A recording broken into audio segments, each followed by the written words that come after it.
Hello, people of YouTube. This is Gray's Guitars. I am Steve Gray. Thank you for watching. This is a friend of mine's Epiphone Thunderbird bass. And as you can see, we have a little ding down here.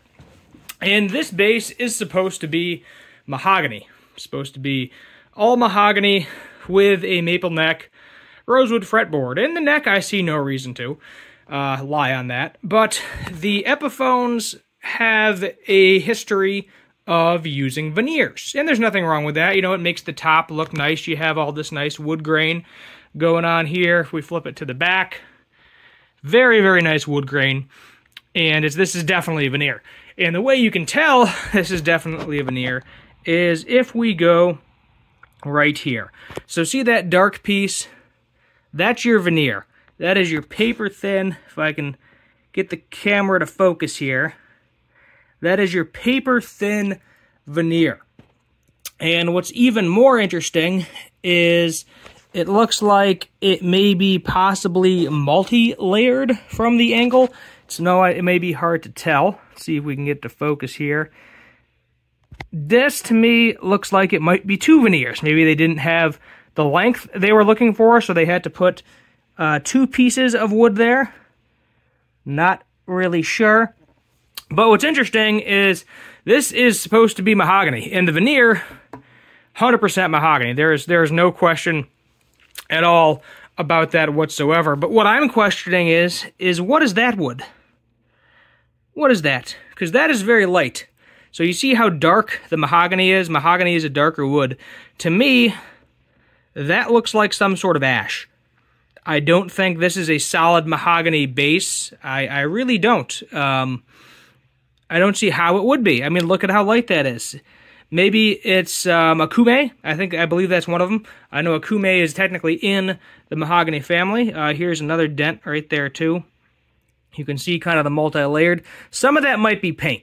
So maybe I'm thinking it's 3 layers, even though it's only 2, because of the paint here. So that could just be the stain of the paint, and then, you know, a thick polyclear finish. I mean, you can even see how thick, if I get it to focus here, how thick that poly finish is. So I mean, that is a thick finish on the guitar. And this is just a little boom, you know, a little owie. It ain't gonna hurt nothing. You can finish it back over if you want. You can leave it as is. Doesn't really make a difference. But it's interesting that they're calling this mahogany when I don't think this is. I think Epiphone is lying about the materials in this bass. Now, when I bought one of these several years ago, they were selling for around $300. Now, I believe they are going for $450. And I guess technically you can call it mahogany because there is mahogany on the body, but can you call it all mahogany when we have mystery wood in there?